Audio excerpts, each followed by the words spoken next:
ഉടനെ തന്നെ താടി വിട്ടിട്ട് ഉസ്മാൻ റളിയല്ലാഹു അൻഹുവിന്റെ അടുക്കൽ ചെന്ന് എനിക്ക് ഉസ്മാൻ റളിയല്ലാഹു അൻഹുവിലേക്ക് തിരിഞ്ഞ് എനിക്ക് മാപ്പാക്കടേ, പൊരുത്തപ്പെടണേ, അബദ്ധം പറ്റിപ്പോയി. പൊരുത്തപ്പെടിച്ചു. പക്ഷേ തീവ്രവാദികൾക്ക് അത് പോരല്ലോ, ഇവിടെ കുഴപ്പം നടക്കണ്ടേ. അവരെന്ത് ചെയ്തു? അവർ ഉസ്മാൻ റളിയല്ലാഹു അൻഹു തലക്കൊരൊറ്റ വെട്ടങ്ങ് കൊടുത്തു. ഖുർആനിലല്ലേ രക്തം തെറിച്ച് വീണത്? ഫസയക്ഫീകഹുമുല്ലാഹു വഹുവസ് സമീഉൽ അലീം. അവർക്ക് അല്ലാഹു കൊടുത്തോളുമെന്നർത്ഥം വരുന്ന ആയത്തിലല്ലേ രക്തം തെറിച്ചത്? ഉസ്മാൻ റളിയല്ലാഹു അൻഹു കൊല്ലപ്പെട്ടു പോയി. ഈ തീവ്രവാദികളുടെ പ്രവർത്തനത്തിന് അന്ന് തന്നെ അഥവാ വ്യവസ്ഥാപിതമായ ഭരണം നടക്കുന്ന സ്ഥലത്ത് കോടതിയിലേക്ക് പോകാതെ നിയമപാലകന്മാരെ സമീപിക്കാതെ അതേ തീവ്രവാദത്തിലേക്ക് ചെറുപ്പക്കാരെ ഖുർആനിലായത്ത് ദുർവ്യാഖ്യാനം ചെയ്ത് ക്ഷണിക്കുന്നവരുടെ അതാ പ്രസംഗം കേട്ട് എഴുത്ത് കണ്ട് പെട്ടുപോകല്ലേ മുസ്ലിമീങ്ങളെ. സമുദായത്തിന് നാണക്കേടുണ്ടാക്കല്ലേ ചെറുപ്പക്കാരെ. ഖുർആൻ പറയാൻ ഈ മൗലവിമാർക്ക് അധികാരമില്ല, ഈ ക്ലാസ് എടുക്കുന്നവർക്ക് അധികാരമില്ല. ഇമാമിങ്ങളാണ് ഖുർആൻ പറയേണ്ടത്. അവർ ഖുർആൻ പറഞ്ഞതനുസരിച്ച് ഖുർആനിന്റെ ആശയമനുസരിച്ച് അതാ മുസ്ലിമീങ്ങൾ ജീവിച്ചപ്പോ അതാ ഞാൻ ആണത്തത്തോടെ വെല്ലുവിളിച്ചിട്ടുള്ളത് അതാ മുജാഹിദ് വരുന്നതിന് മുമ്പ്, ജമാഅത്ത് ഇസ്ലാമി വരുന്നതിന് മുമ്പ്, പുത്തൻവാദി വരുന്നതിന് മുമ്പ് ഇന്ത്യ രാജ്യത്ത് എവിടെയെങ്കിലും അതേ കേരളത്തിൽ എവിടെയെങ്കിലും ഒരു തീവ്രവാദി പ്രശ്നം മുസ്ലിമീങ്ങളെ തലയിൽ വെച്ച് കെട്ടുന്ന സ്വഭാവമുണ്ടായിരുന്നോ? ഇല്ല, ഇല്ല.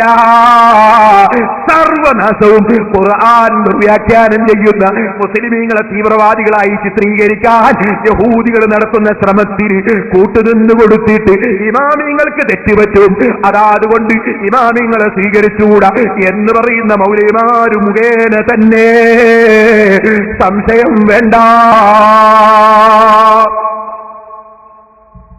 ഞാൻ പറഞ്ഞു വരുന്നത്, അപ്പൊ ഈ ഇമാമിങ്ങളെ സ്വീകരിക്കുക. അപ്പൊ എന്താ അവർക്ക് പിടിക്കാത്തത്? ഞാൻ പിരിവെടുക്കുന്നു, നിങ്ങൾക്ക് കേൾപ്പിച്ചുതരാം. എന്നെ പറ്റി പിരിവ് വീരന്ന മൂപ്പര് ഇവിടെ വരുന്ന മൗലവിക്ക് സ്വന്തം കയ്യാഞ്ഞിട്ട് മറ്റേ മൗലവി കൂടി കൊടുക്കുന്നുണ്ട്. നല്ല പിരിവാപ്പ നടന്നുകൊണ്ടിരിക്കുന്നത്. എത്രയെത്ര പണമാണ് വാരിക്കൂട്ടുന്നത്.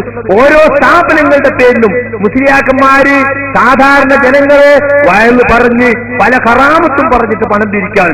നമ്മളെ പിരിക്കൽ വിദഗ്ധൻ പേരോട് അല്ലെ സിറാജുൽ ഹുദ എന്ന അയാളുടെ സ്ഥാപനത്തിന്റെ കറാമത്ത് കഥകളെ കുറിച്ച് പുസ്തകങ്ങൾ ഇറക്കിയിട്ട് ഗൈനക്കോളജിക്കൽ കറാമത്ത് പല കറാമത്തുമാണ്. അവിടെ കുട്ടിയില്ലാത്തവർക്ക് കുട്ടിയെ കിട്ടുന്നു, പിന്നെ പോയ ഭർത്താവ് തിരിച്ചു, ഓരോ കഥകളാണ്.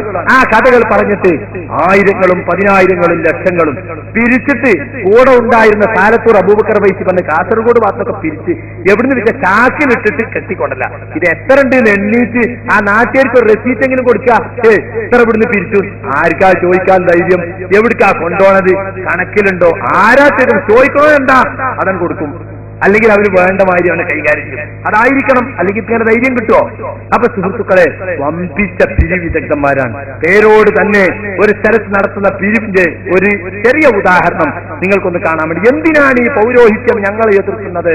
ഈ വരുമാനമൊക്കെ ഞങ്ങളെ കൊണ്ട് നിന്നുപോകുമോ എന്ന് വ്യാക്കന്മാര് ഭയപ്പെടുകയാണ്. അതാണ് പല്ലും നഖവും ഉപയോഗിച്ച് എല്ലാ ജിന്നിനെയും ശൈത്താനെയും മടവൂരിനെയും ഒക്കെ കൂട്ടുപിടിച്ച് ഞങ്ങളെ എതിർക്കാൻ വേണ്ടി വരുമ്പോൾ രംഗത്ത് വന്നിരിക്കുന്നത്. ആ പിരിവിന്റെ രംഗങ്ങളൊന്ന് കണ്ടോളി.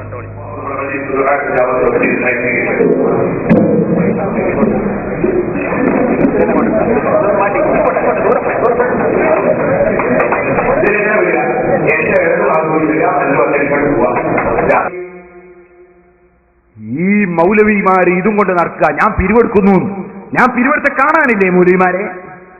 ഇല്ലേ? 32 കെട്ടിടങ്ങൾ, 25 സ്ഥാപനങ്ങൾ, 20 വർഷത്തിനിടയിൽ 8000-ഓളം കുട്ടികൾ സിറാജുൽ ഹുദയുടെ കീഴിൽ അള്ളാഹുവിന്റെ തൗഫീഖ് കൊണ്ട് പഠിക്കുന്നുണ്ട്. ഒരു മാസത്തിൽ 20 ലക്ഷം രൂപ ചെലവിന് മാത്രം വേണ്ടി വരുന്നുണ്ട്. മുസ്ലിമീങ്ങൾ സഹായിക്കുന്നുണ്ട്, അമുസ്ലിമീങ്ങളും സഹകരിക്കുന്നുണ്ട്. കാരണം ഇത് തീവ്രവാദത്തിനല്ലെന്നവർക്കറിയാം, ഇത് ഭീകരവാദത്തിനല്ലെന്നവർക്കറിയാം. മുസ്ലിങ്ങൾക്കും അമുസ്ലിങ്ങൾക്കും അതിന്റെ ഫലം ലഭിക്കുന്നുണ്ട്. നമ്മുടെ സ്ഥാപനത്തിൽ 600-ഓളം സ്റ്റാഫുകളുണ്ട്.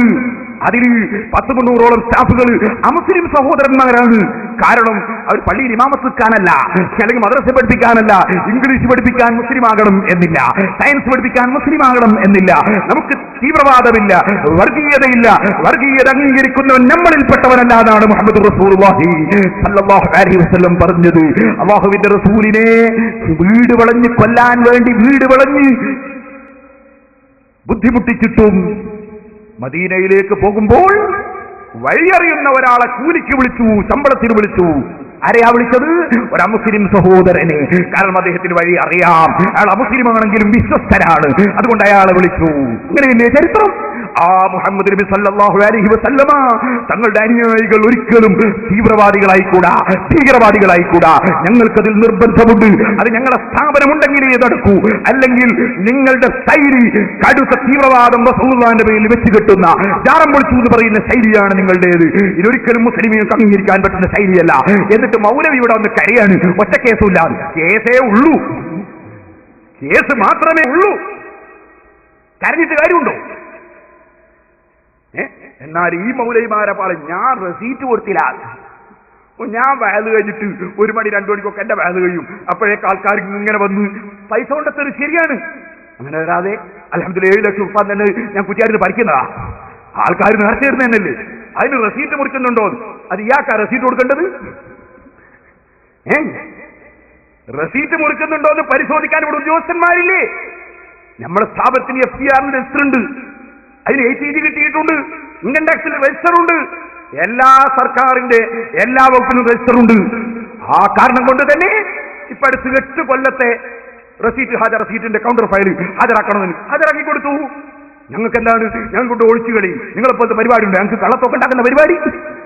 അതുകൊണ്ട് തന്നെ ഞങ്ങൾക്ക് ഞങ്ങളുടെ തുറന്ന പുസ്തകമാ. ഞങ്ങളുടെ സ്ഥാപനം അൽഹംദുലില്ലാഹ് ഭംഗിയായി ഞങ്ങൾ നടത്തുന്നുണ്ട്.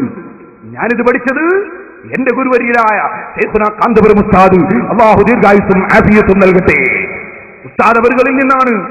ഞങ്ങൾ ആരിമീങ്ങൾ MA ഉസ്താദ് ജാമിയ സൈദിയ പ്രായമുള്ള സമയത്തും നടത്തുന്നു. ഹംസ ഉസ്താദ് അപ്പുറത്ത് മക്കർ നടത്തുന്നു, അപ്പുറത്ത് ഖലീൽ തങ്ങൾ മൈദീൻ നടത്തുന്നു, എന്റെ സ്നേഹിതൻ കുറ്റമ്പാർ അബ്ദുറഹ്മാൻ ദാരിബി മജ്മഅ നടത്തുന്നു, അപ്പുറത്ത് സുലൈമാൻ സഖാഫി വേറൊരു മജ്മഅ വെട്ടിച്ചിറയിൽ നടത്തുന്നു. ഇപ്പുറത്തതാ ഞാൻ നിങ്ങളോട് പറയുന്നു, ഈ അടുത്ത ദിവസം സമ്മേളനമുണ്ട്, ജാമിയ സൈദിയ സമ്മേളനം വരുന്ന 10-ാം തീയതിയുണ്ട്. അതിനപ്പുറത്തതാ ശേഷം 14 മുതൽക്ക് അപ്പുറത്ത് ദാറുൽ ഫലാഹിന്റെ സമ്മേളനം വയനാട്ടിലുണ്ട്.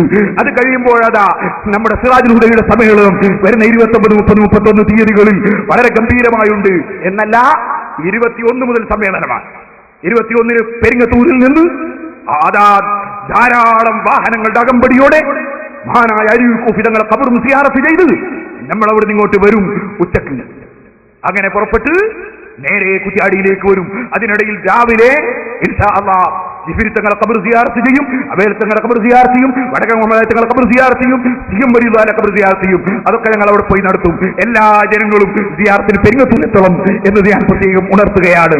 എന്നിട്ട് ഇൻഷാ അല്ലാഹ് സിയാറത്ത് കഴിഞ്ഞ് 21-ാം തീയതി നമ്മളെ പതാക ഉയർത്തും. അന്ന് ഇൻഷാ അല്ലാഹ് കുറ്റ്യാടിയിൽ പ്രസംഗം തുടങ്ങും. ഈ വർഷം 7 ദിവസത്തെ പ്രസംഗം നാദാപുരത്ത് നടത്തുന്നത് ഇപ്പോൾ നടത്തുന്നില്ല. ഇപ്പോൾ 7 ദിവസം ഇൻഷാ അല്ലാഹ് കുറ്റ്യാടിയിലാണ് പ്രസംഗം നടത്തുന്നത്. നിങ്ങളൊക്കെ 7 ദിവസത്തെ വയലിന് വരണം. ഒരു ദിവസം ഇൻഷാ അല്ലാഹ് ഞാൻ സംസാരിക്കും, പിന്നീട് ഷാഫി സഖാഫി സംസാരിക്കും, അതുപോലെ നമ്മുടെ നഈമി ഫാറൂഖ് നഈമി സംസാരിക്കും. അവസാനത്തെ ദിവസം വീണ്ടും ഇൻഷാ അല്ലാഹ് ഞാൻ തന്നെ സംസാരിക്കാൻ ശ്രമിക്കും. അല്ലാഹു തൗഫീഖ് ചെയ്യട്ടെ. അതിനിടയിൽ ഇൻഷാ അല്ലാഹ് നമ്മുടെ സ്ഥാപന ഉദ്ഘാടനത്തിന് മന്ത്രിമാർ വരുന്നുണ്ട്, നേതാക്കന്മാർ വരുന്നുണ്ട്, പലരും എല്ലാ പരിപാടിയിലും. 29-ന്റെ അന്ന് വലിയ ദിക്ർ ഹൽഖയുണ്ട്, 28-ന്റെ അന്ന് സൗഹൃദ സമ്മേളനമുണ്ട്, അതിന് മിനിസ്റ്റർമാരും പലരും പങ്കെടുക്കുന്നുണ്ട്. 29-ന് നമ്മുടെ ദിക്ർ ഹൽഖയുണ്ട്, 30-ന് മുഴുവനും പരിപാടിയാണ്. അത് 31-ാം തീയതി സമാപനത്തിൽ അതാ ലക്ഷങ്ങൾ പങ്കെടുക്കുന്ന പരിപാടിയാണ്. നിങ്ങൾ എല്ലാവരെയും അതിന് ക്ഷണിക്കുകയും കൂടി ചെയ്യുന്നു. ഓ സഹോദരന്മാരെ, ഞാൻ പറഞ്ഞു വന്നത് നിങ്ങൾ മനസ്സിലാക്കണം. ഞാൻ പിരിവെടുത്തിട്ട് റെസീറ്റ് കൊടുക്കേണ്ടത് ഈ മൗലവിക്കാണോ?